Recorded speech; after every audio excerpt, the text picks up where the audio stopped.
With so many options, why choose Arizona State University? For me, the only online option was ASU because of the quality. Their faculty was really involved with their students and care about your personal journey. The dedication to my personal development from my professors, that's been extremely valuable to me.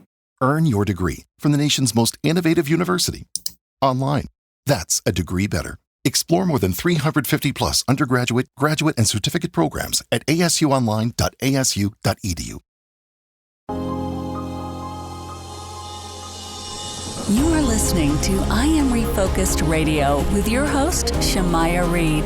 This show is designed to inspire you to live your purpose and regain your focus. And now, here's your host, Shemaiah Reed.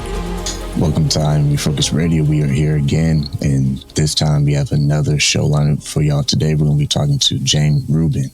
She has a website you can check out, JaneLoebRubin.com is her website you can go check out. She's not just an award-winning author. She's a two-time cancer survivor, and she has amazing work that you should not just appreciate, but has also ties to history.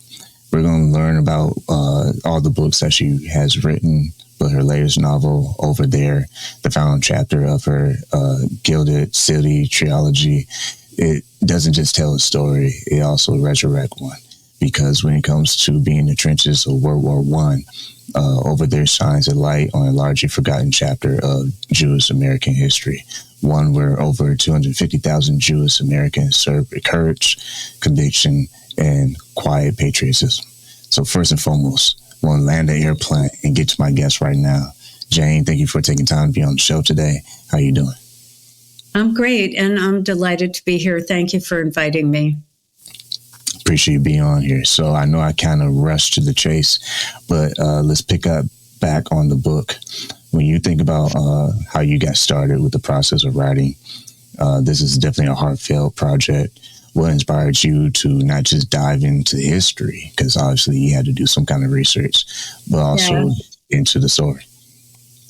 So, and the history is daunting, and the amount of research is very significant. But I had a 30-year career as a healthcare executive, helping run a large hospital system in New Jersey. And I always had a huge fascination for medical innovation and how that sped up so quickly over time. And then I was hit with a very serious cancer diagnosis about 16 years ago, one where there was no cure. And I really didn't expect to live very long. And it's quite amazing, and due to a lot of innovation, that I'm still here today. But I retired, and I decided that I would start checking off my bucket list. And one of the things I really wanted to do was to understand where the genetic defect that made me get cancer, where it came from in my family. And so I began hunting, and I discovered that it was connected to a great-grandmother, Matilda, who came over from Germany in 1866, a year after the Civil War ended, and had a farm in Harlem with her family, which is, if anyone knows what Harlem looks like today, it's all buildings, it's all built up. And so this was in the years towards the end of the Gilded Age. And for those who watched the Gilded Age series, this was going on while the mansions along Fifth Avenue were being built. Anyway, long story short is I discovered certain facts, and when I retired, I decided that I'd start writing a historical fiction novel about Matilda, because she died and nobody could remember her name, which to me sounded so sad. And I wanted to give her and women like her who were lost in history, some kind of legacy and recognize them. And so I did a lot of research on what medical care was like in the 1880s in New York. It brought me into the immigrant experience, the Lower East Side, the poverty that so many American ancestors lived in. And from it grew great innovation, industry, geniuses in the sciences and entertainment and all across the board. And it wasn't just the Jewish population, it was every single ethnic group that immigrated at that time. And together they wove the tapestry of what New York is all about and what large areas of the Northeast are all about. So the first book, Threadbare, is an ode to Tilly, my great-grandmother. And in that book, she has a younger sister, Hannah. And in the second book, In the Hands of Women, it's a book about Hannah being one of the first doctors, OBGYNs in New York City, dealing with a desire to help the healthcare for women at a time when there were no reproductive rights, or even simple things like birth control were illegal. And so we had this massive immigration, these women who had no protection at all. We had huge family sizes. We had very, very high infant mortality rates. 1 out of every 5 babies died before 1 year old. It was awful. And the average lifespan wasn't even 50 yet. And that's because there were no antibiotics. And so people lived crowded together in the lower part of Manhattan. Infections spread quickly. And Hannah, who's a doctor, really wants to bring a better experience, a better protection to women. And so she gets wrapped up with some of the suffragettes who were trying to reverse a Comstock law regarding birth control. And that gets her into quite a pickle. And so that book, In the Hands of Women, is about Hannah's experience. Over there, that was published in May, takes the medical people from the family into 1917, when the United States, after 3 years of watching Europe at war, not wanting to get involved because there were so many immigrants in the United States at the time who had family over there, and really wanted to try and stay neutral. But the Germans did a couple of very inciting things, including the sinking of the Lusitania and trying to coerce Mexico to attack the United States at its southern border in exchange for giving Mexico back Texas, Arizona, New Mexico, and Southern California. Can you imagine that? And that took Congress over the top, and we declared war on Germany and began sending our boys from every nationality under the sun into training camps. Well, it's really an interesting time, and there were a lot of lessons that we could learn from this. 20% of the Army was made up of immigrants. It was made up of either first-generation immigrants or those who were born outside of the United States. And a very disproportionate amount of the Army was made up of each of these different ethnic groups. For example, my family's Jewish, and so I looked at that first. And at the time, 1917, 3% of the United States was Jewish, but 6% of the Army was.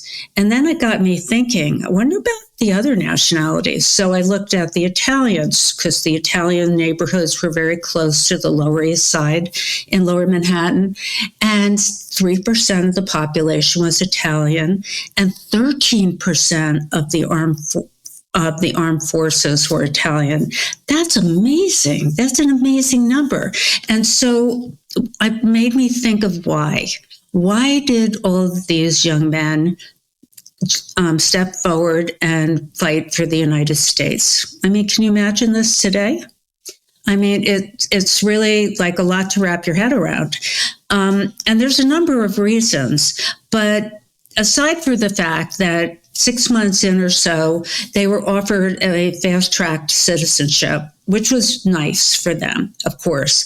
But most of them had come from Europe because they really wanted to get into a society that offered more than they had at home. They were living in poverty. There were no jobs. There may have been political oppression. The Jewish people were really getting oppressed by the Russians. There was safety issues every day. And so they had, even though they were poor in the United States, in that poverty, they felt safe because they little by little were getting jobs. They were feeding their families. Their children were beginning to get educated. Like, they were putting the footprint into the American dream. And they really felt very patriotic. So it just was a very interesting time. So given all that, I decided to take my medical characters to the medicine side of the war, not the trenches, and get into the battlefields, which are also very, very interesting.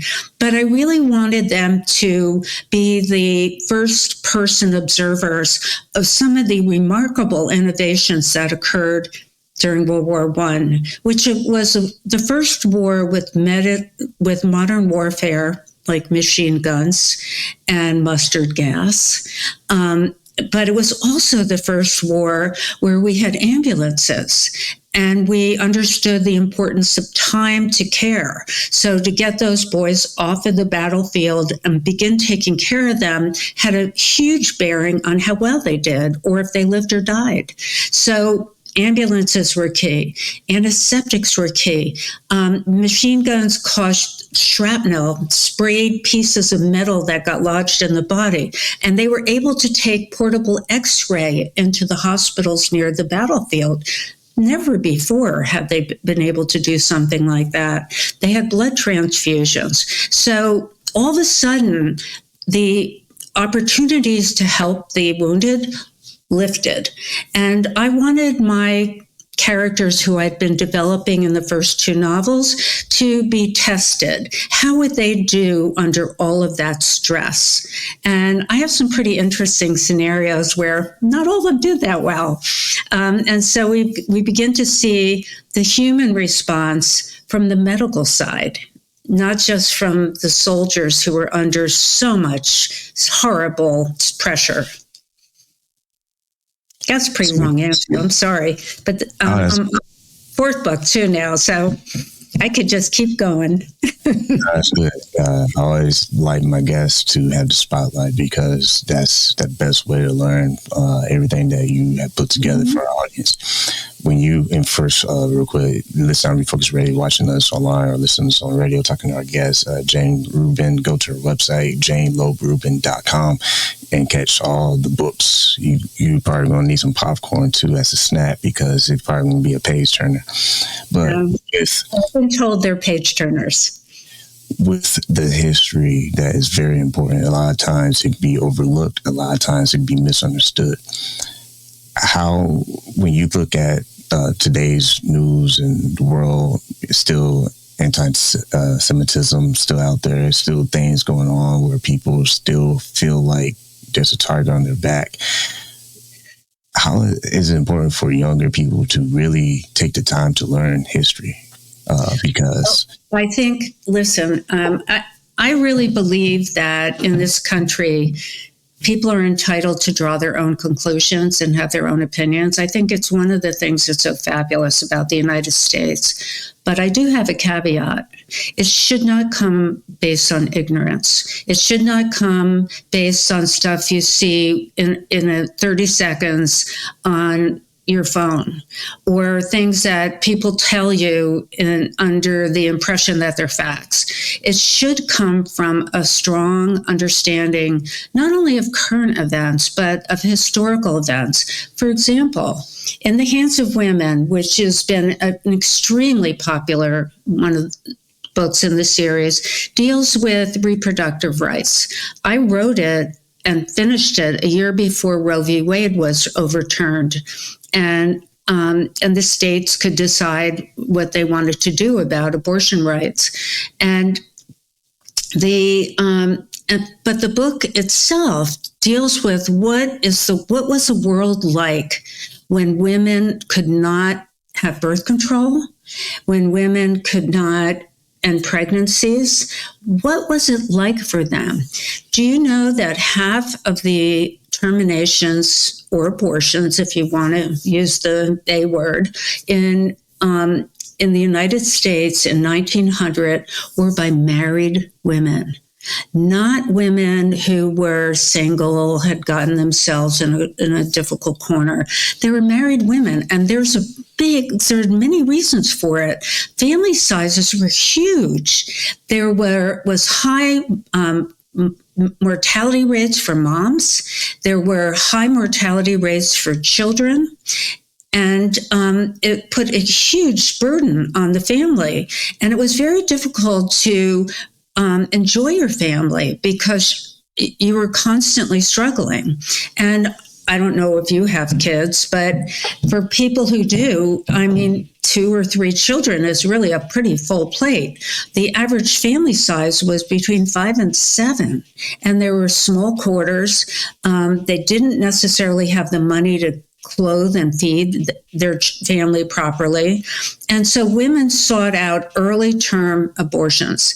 Now, in the 1880s, 1900, the feeling, even by the church, was that life began when the mother felt movement, which is 18 to 20 weeks. And prior to that, there was no life of the fetus. Now, we know that the fetus matures faster than that.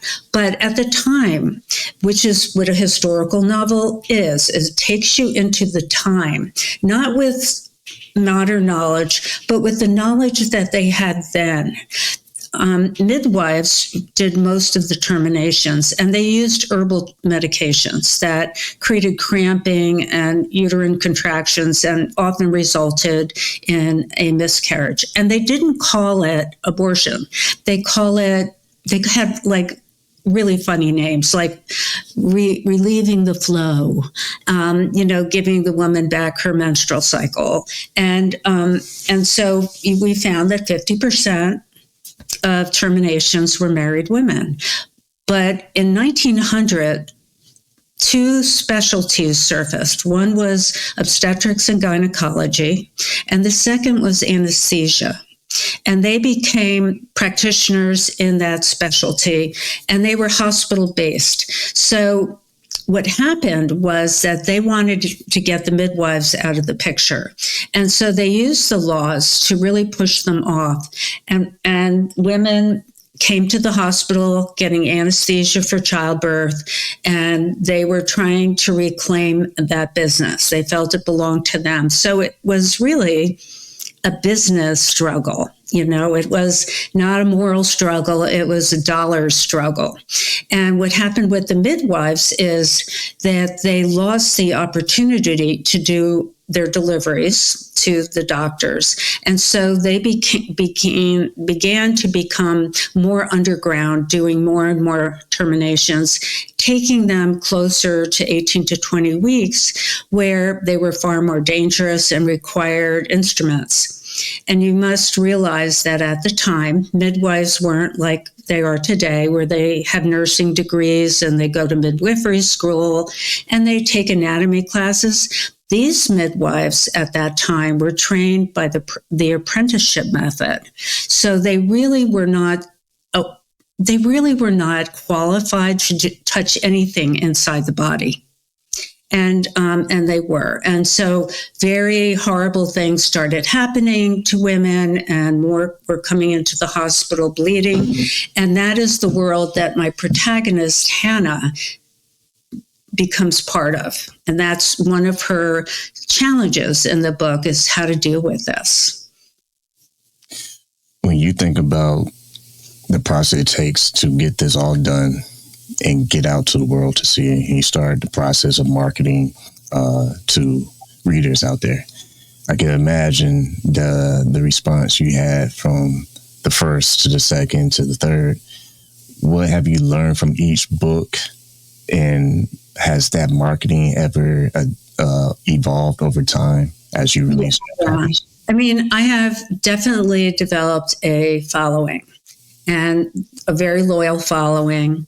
They love the fact that they're learning a lot of history and things they didn't know when they read my books. I always have a bibliography in the back, because if they don't agree with what I'm talking about as facts, they could check it for themselves. I mean, I really open that door because I really believe that an informed person makes the best decisions, and an uninformed person tends to be disappointing, believes a lot of things that aren't necessarily true, and can also be very defensive about it.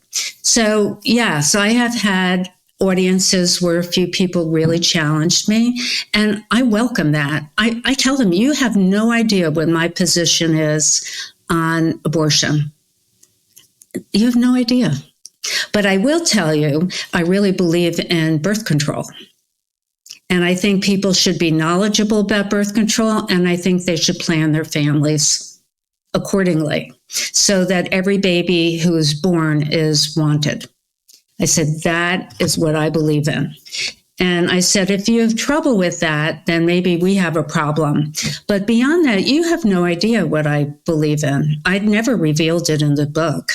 And as a matter of fact, all I really aspired to do was to do a very deep research into what it was like when there were no women's rights. And I guess it does beg the question, do we want to return to that world?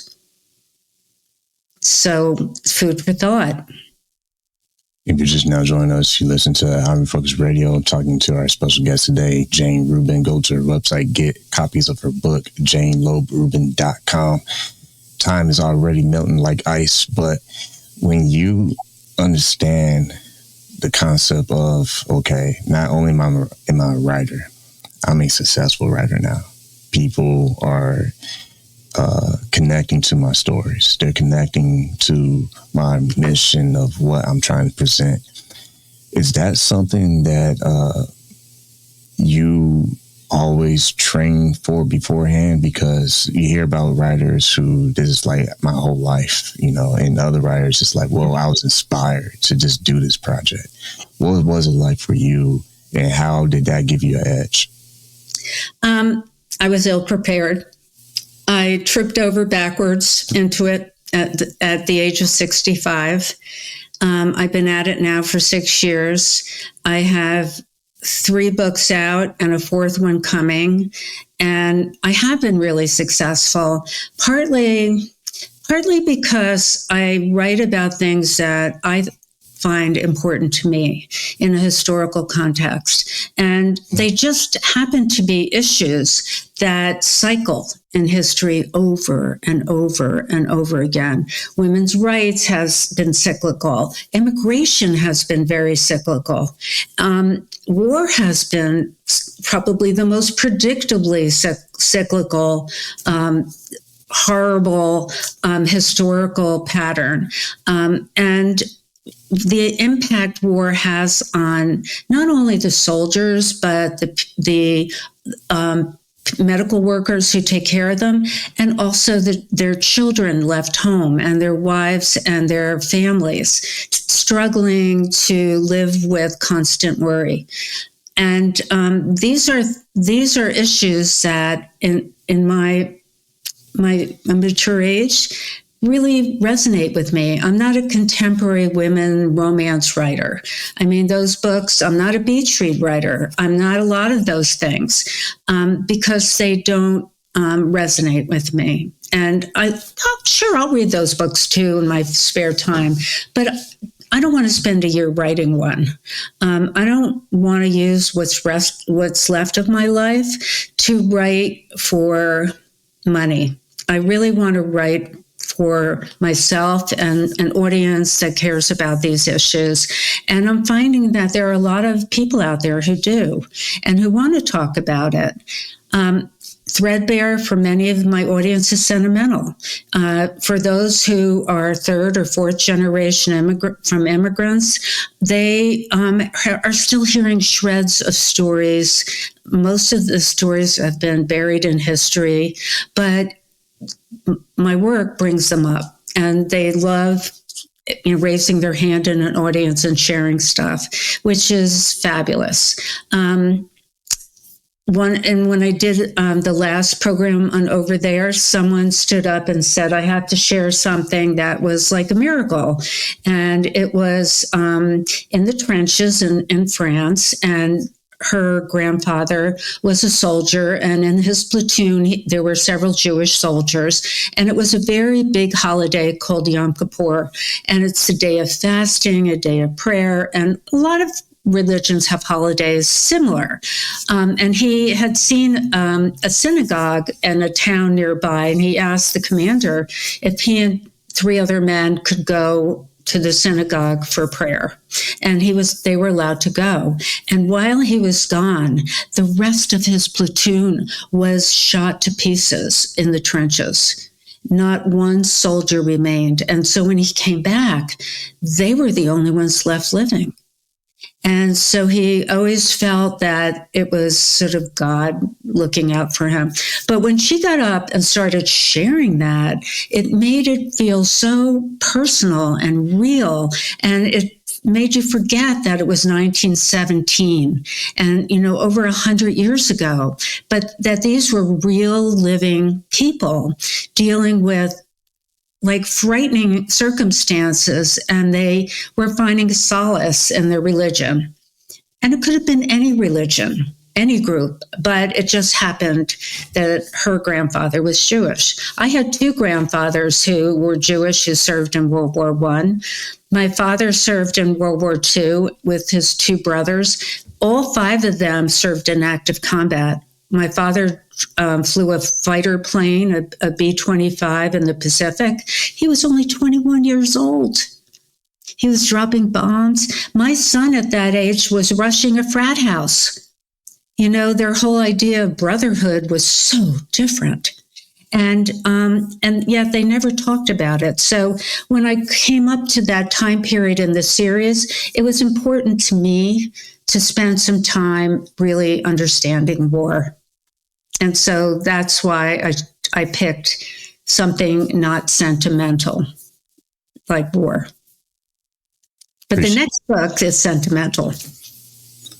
I appreciate you sharing that. I really want to highlight the part where you share about the lady who stood up to share her small piece of story. And that's what's amazing about not just what you just said about that, but just the show in general. People love stories. And when we do something, it's amazing how that can trigger someone wanting to speak up and share their piece. I want to ask you real quick, not as a curveball, but when you get that kind of interaction with readers of your book, does that sometimes spark you some curiosity of maybe something you might use in your next book? I haven't used anyone's actual story per se, but I'm always listening. And you have to remember, too, is that I'm not a 35-year-old writer who hasn't experienced that much of life yet. I've experienced a lot of life, and it hasn't been always so easy. So I have a huge well of experience to draw from, and I do. And as a matter of fact, I'm almost done with the 4th book, which takes my characters to the beginning of the hotels in the Hudson Valley Borscht Belt, which is in Sullivan County. But the 5th book, which I'm contemplating, is probably going to be a fictional autobiography of my life in the 50s, late 50s and 60s, growing up at a time when women's rights were also getting punctuated, and how confusing it was for young women to figure out who they were and what to be, and what does a marriage look like, and what does a career look like, and do you have to stop working if you have a family? And I mean, we were caught in between, the old Leave It to Beaver and My 3 Sons, and Full House. We were a generation that was really straddled between 2 very, very different sets of values, and it's going to be a really interesting exploration into my foundational years. Well, when that comes out, might have to have you back on so we can kind of tease that up a little bit. But once again, been listening to Refocused Radio and watching us online, talking to our guest today, Jane Rubin. Go to her website, get all her books, and get up to date to when she's going to drop the next one. JaneRubin.com is the site to go to. Like always, I want to say to you, thank you for your time. Oh, this was lovely. Thank you. And good luck with your programming and your future plans. Thank you for inviting me to be on your show.